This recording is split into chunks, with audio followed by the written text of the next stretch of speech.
Marwadi university మంచి భవిష్యత్తు కోసం తెలుగు విద్యార్థులు ఇష్టపడే యూనివర్సిటీ. కాల్ 9059052378 9059052379.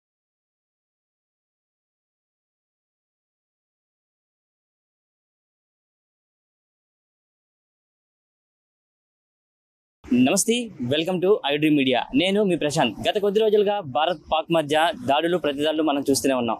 పాక్ ఆర్మీకి తగిన రీతిలో బుద్ధి చెప్తూ భారత్ సైన్యం ముందుకు వెళ్తూనే ఉంటుంది. సో భారత్ పాకిస్తాన్ మధ్య వార్ సంబంధించి వైజాగ్లో పబ్లిక్ ఏమంటారో, కొంతమంది పబ్లిక్ ఉన్నారు, వాళ్ళతో కూడా మనం మాట్లాడదాం. ఎర్లీ మార్నింగ్ బీచ్కి ఎంతోమంది పబ్లిక్ వాకింగ్కి వస్తుంటారు. సో ఆ వాకర్స్ అయితే ఇప్పుడు మనతో ఉన్నారు, వాళ్ళతో మాట్లాడదాం. సార్ చెప్పండి సార్, ఇప్పుడు మనం భారత్కి పాకిస్తాన్కి మధ్య వార్ చూస్తున్నాం. ఈ వార్లో ఆపరేషన్ సింధూర్ పేరుతో మన భారత్ పాకిస్తాన్ మీద యుద్ధం ప్రకటించింది.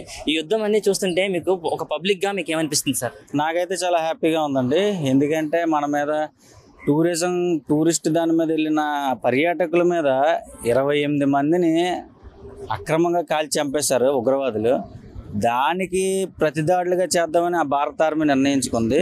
కానీ అది పక్కన పెట్టి పాకిస్తాన్ ఆర్మీ ఏం చేస్తుంది, మన ఆర్మీ మీద దూసుకొస్తుంది. వాళ్ళు ఏం చేయాలంటే ఉగ్రవాదాన్ని అంతం చేయాలి తప్ప భారత్ మీద దాడులు చేయకూడదు. అది పోయి ఏదైతే తీవ్రవాదులు ఉన్నారో మన వాళ్ళు అటాక్ చేస్తే గాయపడిన వాళ్ళ దగ్గరికి పాకిస్తాన్ ఆర్మీ చీఫ్ వెళ్ళి కలవడం అనేది చాలా రాంగ్. అది కాకుండా మళ్ళీ పగలంతా వదిలేసి రాత్రిపూట పడుకుంటున్నారు జనాలు. ఆ టైంలోని వాళ్ళు డ్రోన్లు అవి మిసైల్స్ అవి భారత సరిహద్దుల్లో వేస్తున్నారు. అది అసలు కరెక్ట్ కాదు. అది ఏదైనా ఉంటే ఆర్మీ తేల్చుకోవాలి. జనావాసాల మధ్య డ్రోన్లు అవి వేయడం కాదు. ఎందుకంటే మన ఆర్మీ ఉంది, మన ఆర్మీ డైరెక్ట్గా ఆర్మీ మీద అటాక్ చేస్తుంది తప్ప పాకిస్తాన్ ఆర్మీ మీద వెళ్ళి పాకిస్తాన్ ప్రజల మీద ఏమి అటాక్ చేయట్లేదు కదా. మరి వాళ్ళు ఎందుకు మన భారత ఆర్మీ మీద అటాక్ చేయకుండా మన సరిహద్దుల్లో ఉన్న ఇళ్ల మీద? ఇప్పుడు రాత్రి చూశారు, ఒక ఫ్యామిలీ మీద అటాక్ జరిగింది. అక్కడ ఏమైంది, 3 గాయపడ్డారు. ఒక మహిళ పరిస్థితి చాలా విషమంగా ఉంది. ఎందుకు డైరెక్ట్గా దమ్ముంటే డైరెక్ట్గా భారత ఆర్మీతో తేల్చుకోవచ్చు కదా. అది మానేసి జనాల మీద డ్రోన్లు వేయడం అనేది కరెక్ట్ కాదు. నేను చెప్పేది అది. సార్ ఇప్పుడు ఒక పక్క ఆపరేషన్ సింధూర్ పేరుతో మనం చేసాం యుద్ధం పాకిస్తాన్తో. అయితే వాళ్ళు కూడా పెహల్గాన్లో మహిళల్ని, అక్కడ ఉన్న టూరిస్టులకు సంబంధించిన భర్తలను చంపేసి వెళ్ళి మీ మోడీకి చెప్పుకోండి అంటే మహిళలు ఏమి చేయలేరు, వీళ్ళు ఏమి చేత కాదు అనే ఒక చిన్న చూపుతో వాళ్ళు ఆ మాట అనడం జరిగింది. ఇప్పుడు అదే మహిళలను పెట్టి ఆపరేషన్ సింధూర్తో యుద్ధం చేసి సక్సెస్ అయ్యింది భారతదేశం. ఇవన్నీ చూస్తుంటే ఏం అనిపిస్తుంది సార్? మహిళలు ఏదైనా చేయగలరు?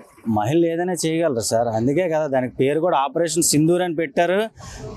ఆర్మీలో మగవాళ్ళు ఉన్నా కూడా మోడీ తెలివిగా 2 లేడీస్ని పంపించి, నువ్వు ఏ లేడీస్ దగ్గర అయితే భర్తలను చంపి నువ్వు వెళ్ళి మోడీకి చెప్పుకో ఏం చేస్తారా అని చెప్పేసి ఇలా కాలు రగరేశారు పాకిస్తాన్ ఆర్మీ వాళ్ళు, తీవ్రవాదులు.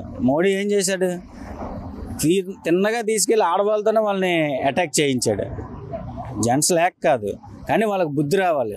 నువ్వు ఏ ఆడవాళ్ళని అయితే తక్కువగా చూసావో, ఏ ఆడవాళ్ళని అయితే నువ్వు నా దగ్గర చెప్పడం కాదు, వెళ్ళి మీ మోడీ గారికి చెప్పుకో ఏం చేస్తారో చూద్దామని చాలా ప్రగల్భాలు పలికారు. మోడీ చూసి కరెక్ట్ టైంలో కరెక్ట్ అటాక్ చేశారు. ఆ అటాక్స్ ఎంత త్వరగా వీలైతే అసలు మ్యాప్లో పాకిస్తాన్ అనేది లేకుండా ఉంటే ఏ గొడవలు లేవు. సార్ ఇప్పుడు మనం కూడా ఆపరేషన్ సింధూర్తో యుద్ధం చేస్తాం. ఆ యుద్ధంలో కూడా ఎంతో కీలక టెర్రరిస్ట్ అయినటువంటి మసూద్ అజర్ ఫ్యామిలీ మెంబర్స్ అందరూ కూడా చనిపోవడం జరిగింది. మనం వార్తల్లో చూసాం. ఆయన కూడా ఒక లేఖను కూడా రిలీజ్ చేయడం అయితే జరిగింది. ఇవన్నీ చూస్తుంటే పాకిస్తాన్లో ఉన్న ఉగ్రవాదులు అంటే POK అంటే పాకిస్తాన్ ఆక్రమించిన ఆ ల్యాండ్లో ఉన్న ఉగ్రవాదులందరికీ కూడా ఒక మంచి గుణపాఠం వచ్చిందని అనుకుంటున్నారు సార్? గుణపాఠమే కదండి. ఎందుకంటే ఒకే ఫ్యామిలీలో 14 మంది చనిపోయారు. వాడు కూడా చాలా బాధతో చెప్పాడు, లేఖ విడుదల చేశాడు. మొత్తం ఫ్యామిలీ పోయింది, నేనెందుకున్నా నేను పోయినాను. మళ్ళీ అందులోనే ఆడి యొక్క రాక్షసత్వాన్ని బయటపెట్టాడు. మళ్ళీ భారత్ని నామరూపాలు లేకుండా చేసేస్తాను అది అన్నాడు. అంత నామరూపాలు లేకుండా చేసేస్తాను అనేవాడు బోర్డర్లోకి వచ్చి నిలబడవచ్చు కదా, వెళ్ళి ఎక్కడెక్కడ దాక్కోవడం ఎందుకు? అంత దమ్మున్నాడు డైరెక్ట్గా ఆర్మీతో ఫైట్ చేయొచ్చు కదా, బోర్డర్లోకి రావచ్చు కదా. వాడు రావట్లేదుగా. నిన్న పంపించాడు బోర్డర్లోనే 8 మందిని ఎంతమందినో, దాన్ని కూడా మన వాళ్ళు తిప్పికొట్టారు ఆర్మీ. వాడే డైరెక్ట్గా రావచ్చు కదా. వాడి అండర్లో ట్రైనింగ్ ఇచ్చి నన్ను పంపడం వేస్ట్ కదా. వాడే వచ్చి అన్నాడు కదా మోడీతో చెప్పుకొని. మోడీతో చెప్పుకోవడం ఎందుకు, నువ్వే డైరెక్ట్గా మాట్లాడవచ్చు కదా మోడీతో. అంత దమ్ము లేదు నీకు. దమ్ము లేక ప్రజల మీద నువ్వు నీ బలాన్ని చూపించుకుంటున్నావు. ఆర్మీతో తేల్చుకోండి ఏదైనా ఉంటే. ప్రజలు ఏం చేశారు, వాళ్ళు సామాన్యులు, వాళ్ళ మట్టుకు వాళ్ళు బతుకుతుంటే నువ్వు వాళ్ళని బోర్డర్లోని నీ దగ్గర ఏవో ఉన్నాయని వేస్తున్నావు. అవి కూడా పర్ఫెక్ట్గా పనిచేయట్లేదు. పోనీ అవైనా పర్ఫెక్ట్గా పనిచేస్తున్నాయి అంటే అవి పర్ఫెక్ట్గా పనిచేయట్లేదు. అందులో 2-3 మళ్ళీ ఫెయిలే. మనవి చూడండి, ఏ ఒక్కటైనా మిస్ అవుతుందా? కరెక్ట్గా కొడుతుంది. టార్గెట్ కరెక్ట్గా రీచ్ అవుతుంది మనవి. కానీ వాళ్ళవి రీచ్ అవ్వలేకపోతున్నాయి. అక్కడే అయిపోయింది, అక్కడే అర్థమైపోయింది పాకిస్తాన్. కానీ ఎందుకో తెలియదు విర్రవీగిపోతున్నారు. వాళ్ళకి దమ్ము లేదని తెలుసు భారత్తో పెట్టుకుంటే, కానీ ఏదో చేసామని చెప్పుకోవాలి కదా. ఇక్కడ మనమే కదా, అటు బలూచిస్తాన్ వాళ్ళు కూడా వేసేస్తున్నారు అక్కడ. సో ఆడికి ఎటు వెళ్ళాలో కూడా తెలియట్లేదు పాకిస్తాన్. అలాంటి పరిస్థితుల్లో ఉన్నది పాకిస్తాన్. వాడు వచ్చి మన దగ్గర ఏదేదో మాట్లాడుతుంటాడు. సార్, ఇప్పుడు ఈ యుద్ధం జరుగుతున్న సమయంలో కొన్ని నగరాలకి రెడ్ అలర్ట్ అనేది జారీ చేసింది కేంద్రం. సో అందులో విశాఖపట్నం కూడా ఒక రెడ్ అలర్ట్లోనే ఉంచింది. సో ఎక్కడికక్కడ పోలీసులు మాక్ డ్రిల్ లాంటివి నిర్వహిస్తున్నారు, అవేర్నెస్ కల్పిస్తున్నారు. ఇంకా ప్రజలకి ఇది చాలా బాగా ఎక్కువగా రీచ్ అవ్వాలంటే ఎలాంటి మాక్ డ్రిల్స్ నిర్వహిస్తే బాగుంటుంది, ఎలా చేస్తే బాగుంటుంది అంటారు సార్? అంటే పర్టికులర్గా చిన్న ఏరియాలో మాక్ డ్రిల్ నిర్వహిస్తున్నారు. అలా కాకుండా ఇప్పుడు ఈరోజు సాటర్డే, రేపు సండే, వీకెండ్స్లో ఆర్కే బీచ్ అనేది చాలా ఫుల్గా ఉంటుంది. అలాగే ఇప్పుడు మన సిఎంఆర్ సెంటర్లో ఉంది. సో పెద్ద మాల్స్ ఉన్నాయి. అలాంటి వాటి దగ్గర జనాలు గుమిగూడుతారు. అలాంటి ఏరియాల్లో ఈ మాక్ డ్రిల్స్ నిర్వహిస్తే బాగుంటుంది. ఇప్పుడు ఆక్సిజన్ టవర్స్ అంటే ఒక్క వాళ్ళలో ఉండాలి. వాళ్ళు ఏముంటుంది, కార్లో వస్తారు, కార్లో వెళ్ళిపోతారు. కానీ సామాన్యులు ఆర్కే బీచ్కి వచ్చి సాయంత్రం సేద తీరుతారు. వాళ్ళు ఇంట్లో ఉంటారు, ఏదో చేసుకుంటారు. అదే ఇలాంటి ఆర్కే బీచ్లో జనాలు ఎక్కువ ఉన్న వాటిలో మాక్ డ్రిల్ నిర్వహిస్తే జనాలకు ఇంకా ఎక్కువ అవేర్నెస్ వస్తుందని నా అభిప్రాయం. సార్, బోర్డర్లో ఎంతోమంది సైనికులు కనీస అవసరాలు అంటే వాళ్ళకి సరిగ్గా ఫుడ్ లేకపోయినా, తాడే నీళ్ళు లేకపోయినా సరే మన దేశం కోసం ప్రాణాలు అర్పిస్తున్నారు, అమరవీరులు అవుతున్నారు. సో ఇలాంటివి చూస్తుంటే ఇక్కడ ఉన్న యూత్ ఏం నేర్చుకుంటే బాగుంటుంది అంటారు? యూత్ ఇప్పటికైనా కొంతమంది ఆర్మీ వైపు మొగ్గు చూపితే బాగుంటుందని నా ఉద్దేశం. ఎందుకంటే ఇప్పుడు అదే ఆర్మీ లేకపోయి ఉంటే మన పరిస్థితి ఏంటి? పాకిస్తాన్లో ప్రజలు ఎలాగైతే పరిగెడుతున్నారో రేపు పొద్దున మనం అలాగే పరిగెట్టాల్సి వస్తుంది. సో అక్కడ ఆర్మీ అంత పర్ఫెక్ట్గా ఉంటుంది, వాళ్ళకి కనీసం నిద్ర ఉండదు. ఏ టైంలో ఏ అటాక్ జరుగుతుందో తెలియదు. నిన్నే చూసాం కదండి, ఒక సైనికుడు చనిపోయాడు. సో ఇలా ఎంతమంది ప్రాణాలు అర్పించాలి? ఏదో మన టెక్నాలజీ భారత ఆర్మీ ధైర్యంగా ఎదుర్కొంటుంది కాబట్టి సరిపోయింది. లేకపోతే మన పరిస్థితి ఏంటి? ఆర్మీ వైపు మొగ్గు చూపకపోతే ఆర్మీలో రిక్రూట్మెంట్ కూడా తగ్గిపోయింది అనుకోండి. యాక్చువల్గా ఆర్మీలో రిక్రూట్మెంట్ జరగట్లేదు ఇప్పుడు. యాక్చువల్గా మన రిటైర్డ్ మేజర్ గారు ఎవరో కూడా చెప్పారు అది. సో రిక్రూట్మెంట్ కూడా ఉంటే మంచిది. ఎందుకంటే ఎప్పుడు ఎలాంటి విపత్కర పరిస్థితి వస్తుందో మనం చెప్పలేం. అందరూ డాక్టర్స్, సాఫ్ట్వేర్ ఇంజనీర్స్ ఇవే చూసుకుంటున్నారు హ్యాపీగా లైఫ్ లీడ్ చేయాలని. సో ఇండియా కోసం కూడా కొంతమంది ట్రై చేస్తే బాగుంటుంది. సార్, ఇప్పుడు మనకి ఈ దాడిలోని మన తెలుగు వాడైనటువంటి కూడా ఉన్నారు, మురళీ నాయక్ గారు. ఆయన కూడా వీరమరణం పొందారు. అవన్నీ చూస్తుంటే ఎలా అనిపిస్తుంది సార్? అది ఒకటే సాడ్గా ఉంది. ఎందుకంటే హ్యాపీగా అంత బాగా జరిగిపోతున్న టైంలోనే ఒక్క జవాను మృతి చెందడం అనేది కొద్దిగా బాధాకరంగా ఉంది. అతనికి కూడా ఏం అవ్వకుండా ఉంటే బాగుండు. కానీ ఏం చేస్తాం, యుద్ధం అన్న తర్వాత కొంతమంది వీరమరణం పొందాలి. కానీ ఆయన మాత్రం వీరమరణమే పొందారు. ఆయనది మాత్రం మనం మర్చిపోలేము. ఆయన చేసిన సాక్రిఫైస్, దేశం కోసం చేసిన సాక్రిఫైస్ మాత్రం మనం మరవలేము. ఆయనకి మాత్రం అశ్రునివ్వాలి. ఎందుకంటే అలాంటి ఆర్మీ వాళ్ళు అక్కడ ఫైట్ చేయబట్టే మనం ఈరోజు ఇక్కడ ఇంత ప్రశాంతంగా ఇప్పుడు మీరు ఇంటర్వ్యూ తీసుకోవడం కానీ, నేను ఇంటర్వ్యూ ఇవ్వడం కానీ, ఇంతమంది జనాలు మార్నింగ్ వాక్కి రావడము, ఫంక్షన్స్ జరుగుతున్నాయి, ఎవరి మట్టుకు వాళ్ళ లైఫ్ లీడ్ చేస్తున్నారు, హ్యాపీగా ఉన్నారు. అదే వాళ్ళే లేకపోయి ఉంటే ఈరోజు మనం కూడా అక్కడ ఇక్కడ దాక్కోవడానికి పరుగులు ఎట్టుకొని తిండి టైంకి ఉంటుందో లేదో ఎన్నో టెన్షన్స్, మన భార్య పిల్లలు మన ఫ్యామిలీ ఏమైపోద్ది, ఈ టెన్షన్స్తో మనం ఇబ్బంది పడి ఉండేవాళ్ళం. సార్, మొన్న పాకిస్తాన్ పెహల్గాన్లో అటాక్ చేసింది మనందరం చూసాం. దానికి రివెంజ్గా మన వాళ్ళు ఆపరేషన్ సింధూర్ అని కూడా పాకిస్తాన్ మీద అటాక్ చేశారు, వార్ చేశారు. ఒక విశాఖవాసిగా మీకు ఎలా అనిపిస్తుంది సార్ అవన్నీ చూస్తుంటే? ప్రథమంగా విశాఖవాసి కన్నా భారతీయుడిగా నాకు చాలా గర్వంగా ఉంది. ఎందుకంటే వాళ్ళు ఫస్ట్ టైం మతం ప్రకారం చంపారు. ఎందుకంటే మీ కలాం చదవడం వచ్చా, లేకపోతే ప్యాంట్లు విప్పి చూసి మరీ చంపడం అన్నది చాలా దారుణం.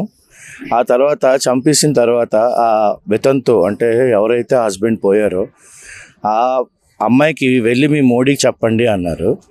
అప్పుడు మోడీ గారు నా భాషలో నేను చెప్తాను అని చెప్పి ఆయన దీనికి సింధూరం అంటే ఐదో తలాన్ని తుడిచేయడం అన్నది ఎంత తప్పు భారతదేశంలోని అందులోని హిందువులకి అన్న నినాదంతో ఆయన తీసుకున్న యాక్షన్ అంటే ఆయన వెనకన దేశం అంతా నిలబడింది. దేశమే కాదు, అభ్యుదయ భావాలు ఉన్న అన్ని రాష్ట్రాలు అమెరికాతో సహా అందరూ భారతదేశం చేసింది హర్షణీయం. ఎందుకంటే ఎన్ని రోజులు మనం ఏదో ఓర్పు సహనం ఇలాంటి పదాలతో ఉన్నాము, కానీ ఎట్టకేలకు తెంపేశారు ఆ ఓర్పు సహనం అన్న దాన్ని. సో ఈరోజు మాతో పాటు నడిచేవాడు Chandramouli one of the victims అనమాట, చనిపోయిన వాళ్ళలోని. ఆ రోజు సిబిఎన్ గారు కూడా అర్ధరాత్రి వచ్చి, అంటే ఎర్లీ మార్నింగ్ వచ్చే బాడీస్, ఆయన కూడా చెప్పారు ఇప్పుడు కానీ మనం దీనికి జవాబు ఇవ్వకపోతే చాలా దారుణంగా ఉంటుందని. మన దేశానికి వెన్నెముక మన నావికాదళం అనండి, ఆర్మీ అనండి, లేకపోతే ఎయిర్ ఫోర్స్ అనండి. ఈరోజు అరేబియన్ సీ వైపు వెళ్ళి ఐఎన్ఎస్ విక్రాంత్ అంటే ఎలాంటి మారణ హోమం మనం చేయగలం, అంటే సహనాన్ని తెంపితే ఎలా ఉంటుంది అన్నది చాలా బాగా చూపెడుతున్నారు. అండ్ అదే కాకుండా జనాలందరినీ కూడా మన వాళ్ళు రిక్వెస్ట్ చేస్తున్నారు ఏమంటే, మీరు ఎక్కడైనా కానీ ఒక ఆర్మీ వాళ్ళు కదిలినా, 10 వ్యాన్లు కదిలినా, ఒక ఆర్మీ వాళ్ళు నడుస్తూనే వెళ్తున్నా మీరు వీడియోలు తీసి పెట్టకండి, ఎందుకంటే అది ఎనిమీ వాళ్ళకి అడ్వాంటేజెస్గా ఉంటుంది. సార్, ఒక పక్క పెహల్గాన్లో అటాక్ జరిగిన తర్వాత మావోయిస్ట్ టెర్రరిస్టులు కూడా అనడం జరిగింది, వెళ్ళి మీ మోడీకి చెప్పుకోండి అంటే. ఒక ఆడపిల్ల ఏమీ చేయలేని నిస్సహాయ స్థితిలో ఉన్న ఆవిడికి కూడా వీళ్ళు చెప్పడం జరిగింది. ఇప్పుడు అదే వీర మహిళల్ని అడ్డుపెట్టుకొని ఇప్పుడు ఆపరేషన్ సింధూరుని అనే ఒక స్టార్ట్ చేయడం కాదు, దాన్ని కూడా పాకిస్తాన్ ఉగ్రవాదుల్లో ఒక ఒన్నులో వెనుక పుట్టించారు. దాన్ని మీరు చూస్తుంటే ఎలాగనిపిస్తుంది అంటే, ఆడపిల్లలు ఏమీ చేయలేరు అనుకున్న వాళ్ళకి ఆడపిల్లలు తలుచుకుంటే ఏదైనా చేస్తారు అనే విధంగా మన భారతదేశం సంబంధించిన నరేంద్ర మోడీ గారు కావండి, ఆ ఆర్మీ టీం, నేవీ టీం వీళ్ళందరూ కూడా చేసిందని ఎలా చూస్తారు సార్? ఒక మహిళలు చేసిందని అంటే ఇప్పుడు మనకి ఖురేషీ గారు, ఆవిడ ఫుల్ కర్నల్, ఆవిడ ప్రెస్ మీట్లో మాడుతున్నారు చూడండి. మా అమ్మగారు ఝాన్సీ లక్ష్మీబాయి ఆర్మీలో ఉన్నారు, నేను ఫౌజీ బ్యాక్గ్రౌండ్ నుంచి వచ్చాను, మా అమ్మగారు ఆర్మీలో ఉన్నారు, మా నాన్నగారు ఆర్మీలో ఉన్నారు అని ఆ అమ్మాయి చెప్తుంటే అసలు ఆడపిల్లలకి ఆర్మీలో జాయిన్ అవ్వాలి అని ఒక ప్రేరేపణ వచ్చిందనమాట. అదే కాకుండా ఆడపిల్లని అంటే చంపేసి మొగుడిని నువ్వు వెళ్ళి మీ మోడీకి చెప్పు అంటే, మోడీ గారు అందరూ అనుకున్నారు ఇదేంతో మళ్ళీ ఏదో చర్చలు లేదా మళ్ళీ శాంతియుతంగా మాట్లాడదాం అని అన్నట్టుగా ఉంది. కానీ మోడీ గారు అలా తీసుకోలేదు. నిన్న అనకూడదు కానీ leader of the opposition party ఏదో వాళ్ళ ఇంట్లో వాళ్ళని కొట్టేస్తున్నారు అన్నట్టుగా ఒక దయనీయమైన ఫేస్ పెట్టుకుని ఆయన ప్రెస్ మీట్కి రావడం అన్నది కూడా అస్సలు జనాల్లోకి సరిగ్గా వెళ్ళలేదు. ఎందుకంటే పోయింది మన భారతీయులు. ఎప్పటివరకు లోపల ఎన్నైనా కొట్టుకోవచ్చు, కానీ అపోజిషన్ పార్టీ లీడరు చేస్తోంది మోడీ గారు మంచిది అని ఎక్కడ అంటలేదు, ఏదో వాళ్ళ ఇంట్లో మనుషులను కొట్టేస్తున్నారు అన్నట్టుగా. కానీ మనకి ఎక్కడెక్కడ టెర్రరిస్ట్ స్థావరాలు ఉన్నాయి, పాకిస్తాన్ ఆక్యుపైడ్ కాశ్మీర్లో అనేది తెలుసు కాబట్టి వెళ్ళి ఆ స్థావరాలన్నింటినీ ధ్వంసం చేసి అక్కడ ఉన్న టెర్రరిస్టులు, జనాలు కాదు వాళ్ళు టెర్రరిస్టులు, వాళ్ళందరినీ చంపి ఒక సదుద్దేశం ప్రపంచానికి చెప్తున్నాం. ఒకవైపు నుంచి యూరప్ అంతా మీరు డైలాగ్ రండి, చైనా వచ్చి మేము వెనక నిలబడతాం, లేకపోతే అమెరికా మాత్రం ఒక్కటే ఓపెన్గా if you mess with India I'm going to be behind India and smash everybody అని ట్రంప్ చాలా అంటే బల్లగుద్ది మరీ గట్టిగా చెప్పారు ఆయన. దాన్ని హర్షించవచ్చు. ఇదే కాకుండా మిగతా అన్ని దేశాలు ఈరోజు వణుకు పుడుతున్నాయి. ఎందుకంటే మనం 3rd లార్జెస్ట్ ఎకానమీగా అయ్యే రోజు ఎంతో దూరంలో లేదు. సో భారత్కి పాక్కి మధ్య యుద్ధం జరుగుతుంది, మనం చూస్తున్నాం. దాడులు, ప్రతి దాడులు కూడా అన్నీ జరుగుతూనే ఉన్నాయి. ఇలాంటి సమయంలో మన వీర జవాన్లు కూడా మృత్యువాత చెందుతున్నారు, వీర మరణం పొందుతున్నారు. మీరు ఏమంటారు సార్ అని చూస్తుంటారు? అంటే జవాన్లు ఆర్మీలో జాయిన్ అయినప్పుడే వాళ్ళు చెప్తారు మేము దేశం కోసం ప్రాణాలైనా వడ్డడానికి రెడీగా ఉంటాము అని. అలాగా మన నాయన ప్రాణం కోల్పోవడం అన్నది మనకు బాధాకరం. కానీ వాళ్ళు ఆర్మీలో జాయిన్ అయినప్పుడు వాళ్ళకి తెలుసు. అంటే అంటారు కదా, జననీ జన్మభూమిస్య స్వర్గాదపి గరీయసి అని. సో తల్లి కోసం పోవటం లేదు, జన్మభూమి కోసం పోతున్నారు వాళ్ళు. సో జన్మభూమి అన్నది మనం అంటే తెలుగులో అంటూ ఉంటారు చూడండి, సినిమాటిక్గా అంటలేదు నేను. తల్లి అన్న ఆవిడ మనల్ని 9 మాసాలే మోస్తుంది, కానీ భూదేవి అన్నది మనల్ని జీవితాంతం మోస్తుంది. అలాంటి భూదేవి కోసం ప్రాణం వడ్డడం అన్నది అతను చేసుకున్న ఏ జన్మలోనో పుణ్యం. And at the same time government కూడా అతన్ని అనాథగా వదిలేదు. వాళ్ళ భార్యకి కానీ వాళ్ళ పిల్లలకు కానీ అందరికీ ఎంతో కొద్దిగా, అంటే అతన్ని భర్తీ చేయలేం కానీ ఆర్థికంగా అతనికి చాలా సపోర్ట్ చేస్తుంది. అంటే ఇంత మహాత్యాగం చేసిన ఆ కుర్రాడికి నివాళులు అర్పించాలి. ఐ డ్రీమ్స్ ఛానల్ అన్నది ఈ మనకి అంటే భారతీయత, ఇండియన్నెస్, పేట్రియాటిజం అనేది ఈరోజు జనాలు అందరిలోని అంటే irrespective of caste, creed, colour, gender, race మనం భారతీయులమి అన్నది ఈ పెహల్గాం అటాక్స్ తర్వాత తెలిసింది. ఇది హర్షణీయమైన విషయం. ఎందుకంటే చాలా ఛానల్స్ మీరేమంటారు మేమంటారు కానీ ఐ డ్రీమ్స్ ఒక్కటే అంటే జనాల్లోకి బాగా తీసుకొస్తుంది ఈ విషయాన్ని. ఇది హర్షించదగ్గ విషయం. ఇంత తెల్లవారుజామునే వచ్చి మీరు అందరిని అడుగుతున్నారంటే that shows your interest in the country also. And నేను నా పరంగా ఐ హోల్ హార్టెడ్లీ మనస్పూర్వకంగా మిమ్మల్ని హర్షిస్తున్నాను. సార్, పెహల్గామ్లో టెర్రరిస్టులు అటాక్ చేయడం జరిగింది. దానికి ధీటుగా భారత సైన్యం ఆపరేషన్ సింధూర్ అనేది కూడా చేసింది. దాంట్లో కూడా సక్సెస్ అయింది. ఒక భారతీయుడిగా మీకు ఎలాగనిపిస్తుంది సార్ ఇది చూస్తుంటే? నాకు భారతీయుడిగా మంచి గర్వంగా ఉంది.